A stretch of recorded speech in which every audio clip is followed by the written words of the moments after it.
కోఆర్డినేటర్గా ఉన్నాను. ఇప్పుడు Narayankhed Zaheerabad state assembly కోఆర్డినేటర్గా వచ్చాను ఈరోజు. దీని కాన్సెప్ట్ ఏంటంటే జై భీమ్ జై సంవిధాన్, జై బాపు జై భీమ్ జై సంవిధాన్ అనే కాన్సెప్ట్ కోసం ఇక్కడికి రావడం అనేది జరిగింది. కాబట్టి ఇక్కడ ఈరోజు ఎమ్మెల్యే గారు అసెంబ్లీ సమావేశాలు ఉన్నాయి కాబట్టి వాళ్ళు ఇక్కడికి రాలేకపోయినందువల్ల కొంచెము త్వరలో ఈ జై బాపు జై భీమ్ జై సంవిధాన్ అనే ప్రోగ్రాము నిర్ణయించడం జరుగుతుంది. కాబట్టి ఇక్కడ ఉన్నటువంటి ఇప్పుడు కోఆర్డినేటర్గా చంద్రశేఖర్ అన్నగారు, అదేవిధంగా మండల అధ్యక్షులు, గ్రామ శాఖ అధ్యక్షులు కూడా రావడం జరిగింది. కాంగ్రెస్ పార్టీ కుటుంబ సభ్యులు కొంతమంది రావడం వల్ల ఈ ప్రోగ్రాం అనేది ఎక్స్టెండ్ చేస్తున్నాము. ఎమ్మెల్యే గారు అసెంబ్లీ సమావేశాలు అయిపోయాక ఒకరోజు ఎమ్మెల్యే గారు టైం నిర్ణయిస్తారు. ఆ రోజు ఈ జై బాపు జై భీమ్ జై సంవిధాన్ అనే ప్రోగ్రాం ఉంటుంది.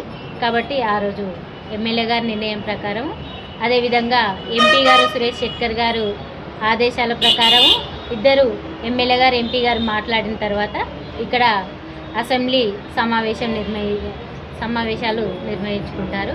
కాబట్టి అసెంబ్లీకి సంబంధించిన నారాయణఖేడ్ అసెంబ్లీకి సంబంధించినటువంటిది, అదేవిధంగా పార్లమెంటు కూడా జైరాబాద్ ఎంపీ గారు రావాల్సి ఉంటుంది. కాబట్టి వాళ్ళు కూడా అందరు కలిసి ఒక దగ్గర కూర్చొని ముగ్గురు కలిసి ఒక దగ్గరికి వచ్చినాక ఈ సమావేశాలు అనేది 1 year పాటు కొనసాగుతూ ఉంటాయి. కాబట్టి వీళ్ళందరిపైన ఆధారపడి ఉంది.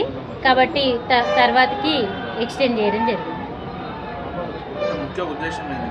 జై చెప్పింది అంటే ఆ రోజు ఇస్తాను.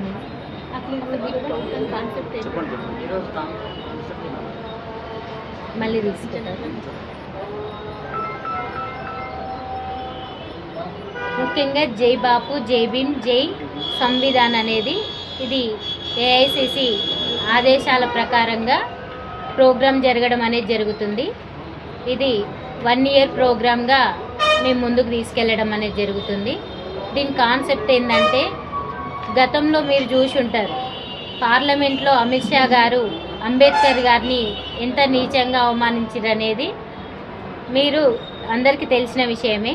కాబట్టి ఒక రాజ్యాంగాన్ని రాసిన కాన్స్టిట్యూషన్స్ని తీసుకొచ్చినటువంటి వ్యక్తినే అంబేద్కర్ గారిని కించపరిచినటువంటి అమిత్ షా గారు ఈరోజు మన అందరం ఈడ కూర్చొని ఒక సర్పంచ్గానో ఎంపీటీసీగానో ఒక ప్రజాప్రతినిధిగా రాజ్యాంగబద్ధంగా ఉన్నటువంటి వాళ్ళందరము ఈరోజు మాట్లాడుతున్నామంటే ఆ బుక్ వల్లనే మనందరం కూర్చున్నాం. కాబట్టి ఆ అవమానానికి అనుగుణంగా, అదేవిధంగా గాంధీ గారు 100 సంవత్సరాలు అవుతుంది కాంగ్రెస్ పార్టీ కోసము కష్టపడి మన పార్టీకి సపోర్ట్ చేసినందుకు. కాబట్టి ఈ 2 కాన్సెప్ట్ల కోసమే ఈ జై బాపు జై భీమ్ జై సంవిధాన్ అనేది తీసుకురావడం జరిగింది. ఇది బీజేపీ వాళ్ళు మతపరంగా రాజకీయం చేస్తున్నారు. ఇలాంటివి కాకుండా మతపరంగా జై భారత్ మాతాకి జై అనేది తీసుకొస్తున్నారు. కాబట్టి భారత్ మాత అంటే బీజేపీ వాళ్ళ సొత్తు కాదు. ఇది ప్రతి ఒక్కరిది, మన భారతదేశంలో ఉన్నటువంటి 145 కోట్ల మంది యొక్క అనుసారంగానే ఈ భారతదేశం ఆధారపడి ఉంది. కాబట్టి ఇలాంటి పద్ధతిలో ఉన్నటువంటి భారతదేశాన్ని బీజేపీ సొత్తుగా జై భారత్ మాతాకి జై అని ఆర్ఎస్ఎస్ బీజేపీ కొన్ని కలగొల్పు మాటల వల్ల జనాలని తప్పుదో పట్టిస్తున్నారు. కాబట్టి అలాంటిది లేకుండా మనం అందరం ఒకటే, జై బాపు జై భీమ్ జై సంవిధాన్ అనేది ఒక పేదోళ్ళ నుండి ఉన్నోళ్ళ తరగతుల వరకు అందరి దగ్గరికి వెళ్ళేది నినాదం ఒకటే అనేది జై బాపు జై భీమ్ జై సంవిధాన్ అనేది నినాదం మాది. కాంగ్రెస్ తరఫున స్టేట్ కోఆర్డినేటర్గా ఇప్పుడు వంశీచందర్ గారు ఉన్నారు. వంశీచందర్ రెడ్డి సిడబ్ల్యూసి సభ్యులుగా కూడా ఇప్పుడు ఉన్నారు. అదేవిధంగా పిసిసి ఆదేశాల మేరకు ప్రతి కాన్స్టిట్యున్సీకి ఒక్కొక్కరిని చొప్పున వేయడం అనేది జరిగింది. కాబట్టి ఈ కాన్సెప్ట్ ఏంటంటే, ముందుకు ప్రతి గ్రామాల నుండి పాదయాత్ర చేయడం అనేది మెయిన్ కాన్సెప్ట్ జై బాపు జై భీమ్ జై సంవిధాన్. కాబట్టి ప్రతి ఊరికి ఈరోజే వచ్చి మామూలుగా మండల అధ్యక్షులు, గ్రామ శాఖ అధ్యక్షులతోటి, కాన్స్టిట్యున్సీ ఇన్ఛార్జీలతో మాట్లాడడం అనేది జరిగింది. తర్వాతకి ఆ షెడ్యూల్ ఏందనేది, యాత్ర ఏ విధంగా వెళ్ళాలనేది ముందు ఎమ్మెల్యే గారు ఈ అసెంబ్లీ సమావేశాలు అయిపోగానే వచ్చినాక, అదేవిధంగా ఎంపీ గారు కూడా సురేష్ షెట్కర్ అన్న గారు కూడా వచ్చినాక, అదేవిధంగా మన పక్కన జైరాబాదు ఇన్ఛార్జిగా చంద్రశేఖర్ అన్న గారు కూడా ఉన్నారు. వీళ్ళందరి ఆధ్వర్యంలోనే ఈ పాదయాత్ర అనేది ఈ 2 కాన్స్టిట్యున్సీలలో నడుస్తుంది, వీళ్ళు ముగ్గురు ఆధ్వర్యంలో. కాబట్టి ప్రతి ఊరు, ప్రతి వాడ, ప్రతి పల్లె తట్టడమే ఈ జై బాపు, జై భీమ్, జై సంవిధాన్ ఒక కాన్సెప్ట్. జనాలను ఏ రకంగా చైతన్యం తీసుకెళ్తారు, జనాలతో ఏ రకంగా అట్రాక్ట్ చేస్తారు ఈ విషయాలపైన? జనాలని అట్రాక్ట్ చేయడం అనేది కాదు, మా నినాదంతో మేము వెళ్తాము.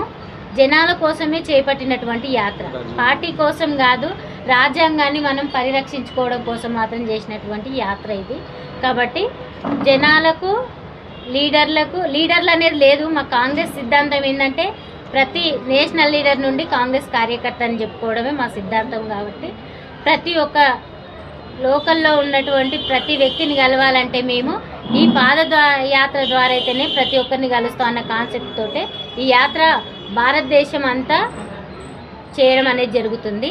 మన తెలంగాణలో ఉన్నటువంటి 12,769 గ్రామ పంచాయతీలు ఉన్నాయి. దాంట్లో కూడా ప్రతి ఊరు, ప్రతి గడప, ప్రతి పల్లె కూడా, ఒక కాలనీ కూడా వదిలిపెట్టకుండా ప్రతి వాడలో కూడా మేము పాదయాత్ర చేయడం అనేది జరుగుతుంది.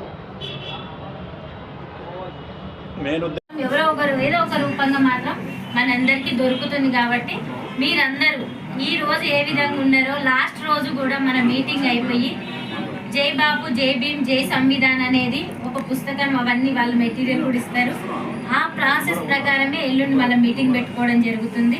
కాబట్టి ఇదంతా కొంచెం దృష్టిలో ఉంచుకొని ఎల్లుండి రావాల్సిన ప్రోగ్రామ్కి మీరందరూ ఎమ్మెల్యే గారు కూడా ఆదేశాలు ఇస్తారు, ఎంపీ గారు సురేష్ శెట్కర్ గారు కూడా ఇస్తారు. కాబట్టి ఇద్దరు ఆధ్వర్యంలోనే, ఎందుకంటే మనకు ఎంపీగా సురేష్ శెట్కర్ అన్న గారు కూడా ఉన్నారు. కాబట్టి వాళ్ళ ఆదేశాల ప్రకారం, ఎమ్మెల్యే గారి ఆదేశాల ప్రకారం ఇద్దరు వాళ్ళు మీకు ఆదేశాలు ఇస్తారు. దాని ప్రకారంగా నేను కోఆర్డినేట్ చేయడం జరుగుతుంది.